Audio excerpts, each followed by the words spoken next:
دوستوں، criminal investigation کا ایک اصول ہوتا ہے کہ نہ تو کوئی معصوم ہے اور نہ ہی کوئی مجرم ہے۔ اگر ایک انسان قتل ہوتا ہے تو اس کی سراؤنڈنگ کے تمام رشتہ دار، پڑوسی، چچا تایا، دوست، دشمن سب کے سب سسپیکٹ بن جاتے ہیں۔ یعنی کہ کوئی بھی رشتہ مقدس نہیں ہوتا، ہر رشتے کو ایک لیول پہ لے آیا جاتا ہے، ہر چیز کو آپ نے نیوٹرل کر دیا ہوتا ہے۔ اس کے بعد آپ ان تمام لوگوں سے، ان سسپیکٹ سے آپ انٹرویو شروع کرتے ہیں، ان سے انفارمیشن لینا شروع کرتے ہیں، کیونکہ آپ سچ کی تلاش میں ہوتے ہیں۔ اور سچ کا ایک اصول ہوتا ہے کہ وہ جہاں بھی ہوگا، جیسا کھڑا ہوگا ویسا ہی ہر جگہ سے نظر آئے گا۔ اس کا ہر اینگل سے دیکھو گے تو وہ سچ نظر آئے گا، اور باطل ہر اینگل سے آپ کو مختلف نظر آئے گا، کیونکہ اس میں کانٹروڈکشن ہوتا ہے۔ وہ کسی زاویے سے کچھ نظر آ رہا ہوگا اور کسی زاویے سے کچھ۔ اور ایک انویسٹیگیشن آفیسر اس طرح ڈاٹس کو کنیکٹ کرتا جاتا ہے، اور کنیکٹ کرتے کرتے وہ باطل کو مٹاتا جاتا ہے اور سچ تک پہنچ جاتا ہے۔ لیکن ذرا سوچئے کہ اگر وہ کسی بھی چیز کو مقدس جان کر اس کو اگنور کرتا تو کیا وہ حق تک پہنچ پاتا؟ کیا سچ اس کے سامنے نظر آ پاتا؟ اس پوری انویسٹیگیشن میکینزم کو اللہ نے 2 لفظوں میں بیان کر دیا جب وہ کہتا ہے لا الہ، یعنی کہ ساری مقدس چیزوں کو ڈھا دو۔ اللہ تعالیٰ کہتا ہے کہ ہر مقدس چیز کو جو تمہارے ذہن میں مقدس ہے اس کو ڈھا دو، سب چیزوں کو ایک لیول پہ لے آؤ، نیوٹرل کر دو، نیوٹرل کی حیثیت سے دیکھو۔ اور جب تم نیوٹرل کی حیثیت سے دیکھنا شروع کرو گے تو تم دیکھو گے کہ جھوٹ مٹتا جائے گا، باطل مٹتا جائے گا، باطل کے تمام بت ٹوٹتے جائیں گے، کیونکہ سارے باطل عقائد آپس میں کانٹرڈکٹ کریں گے۔ وہ ہم اس لیے کرتے ہیں کیونکہ ان کا ہمارے دل میں تقدس ہوتا ہے، اور جب کسی چیز کا کوئی تقدس ہو تو ہم اس چیز کے بارے میں سوال کرنے کی ہمت کیا سوچ بھی نہیں سکتے۔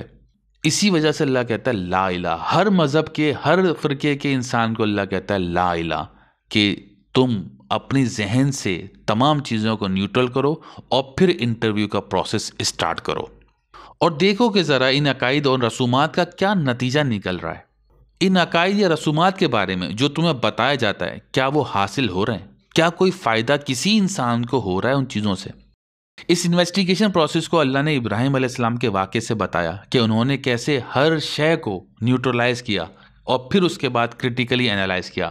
حالانکہ ان کا باپ اس مذہب میں کیا مقام رکھتا تھا، لیکن اس کے باوجود بھی ابراہیم علیہ السلام نے ہر چیز کو نیوٹرل کیا اور پھر کرٹیکلی انالائز کیا کہ کیا یہ خدا ہے، تو پتہ چلا کہ وہ باطل تھا۔ اس طرح باطل ان کی نظروں سے چھٹتا گیا اور پھر حق ان کے سامنے آ کر کھڑا ہو گیا۔ جب حق ان کے سامنے آ گیا، حق یعنی کہ علم، تو انہوں نے اپنے باپ کو کہا کہ آپ جو رسومات اور عقائد ادا کرتے ہیں وہ کوئی نتیجہ پروڈیوس نہیں کرتے، وہ بے مقصد ہیں، وہ بے معنی ہیں۔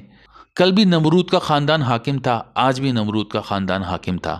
کل بھی ہمارے باپ دادا ان کے غلام تھے، آج بھی ہم ان کے غلام ہیں۔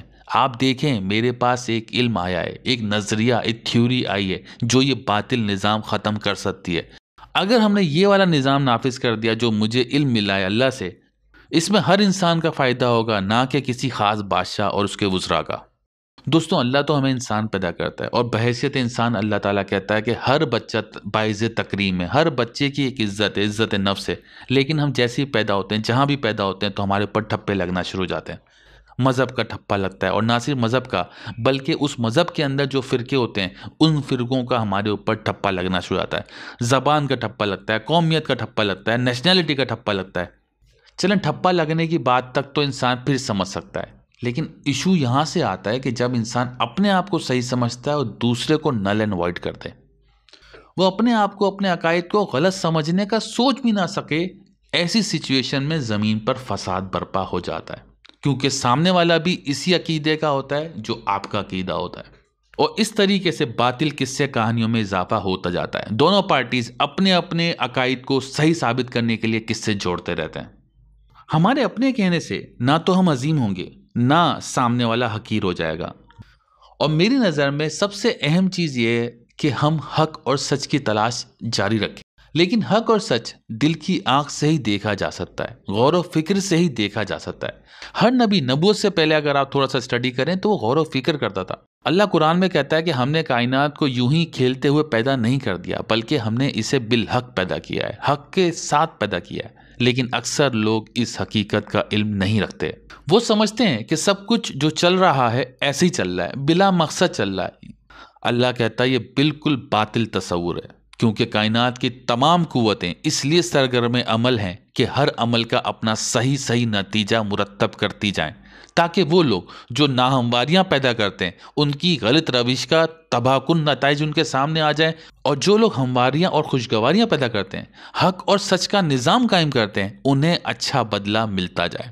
چونکہ کائنات بالحق پیدا کی گئی ہے، باطل نظریے کے تحت نہیں، حق کے نظریے کے تحت پیدا ہوئی ہے، اس لیے ہر وہ تصور، ہر وہ عمل، ہر وہ نظریہ زندگی جو حق اور انصاف کے مطابق ہو زندہ رہے گا، اور نہ صرف زندہ رہے گا بلکہ آگے بڑھے گا، اور ہر باطل نظام وہ چاہے کتنے ہی بڑے بادشاہ کا قائم کردہ ہو، at the end of the day ختم ہو جائے گا، ڈھہ جائے گا، اس کی داستان بھی نہیں ہوگی داستانوں میں۔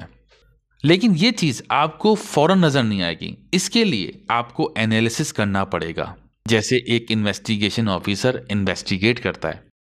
آپ کو دیکھنا ہوگا کہ یہ قوم یا ملک اپنے نظام جو انہوں نے بنایا ہوا ہے، پچھلے 50 سالوں میں یہ ملک یا قوم آگے بڑھی ہے یا نیچے گری ہے۔ آپ خوشگواریوں کے راستے پر ہیں یا ناہمواریوں اور تباہیوں کے راستے پر ہیں؟ آپ کا ملک اور آپ کی قوم میں اخلاقیات کا لیول بڑھ رہا ہے یا گھٹ رہا ہے؟ یہاں کے رہنے والے لوگوں میں خوشی بڑھ رہی ہے یا بھوک اور افلاس بڑھ رہا ہے؟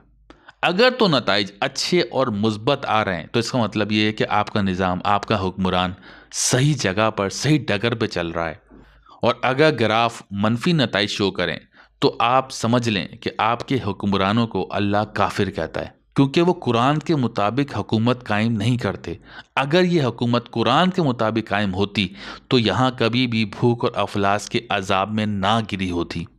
اور اس انالیسس کے بعد، منفی نتائج دیکھنے کے بعد بھی اگر آپ انہی عقائد پر چلتے رہے، قرآن کو بھلا کر بیٹھے رہے، اور جس ڈگر پہ چلنا ہے بس آنکھ بند کر کے اسی پہ چلتے رہے، تو ہم جب مریں گے تو ہم اللہ کو کیا جواب دیں گے؟ تو دوستوں، یہ تھا ہمارا آج کا ویلاگ۔ اگر یہ آپ کو پسند آیا ہے تو اس کو لائک کریں، کوئی سوال ہے تو کمنٹس کریں، اور اگر اس ایفرٹ کو پسند کرتے ہیں تو چینل کو سبسکرائب کریں۔ شکریہ۔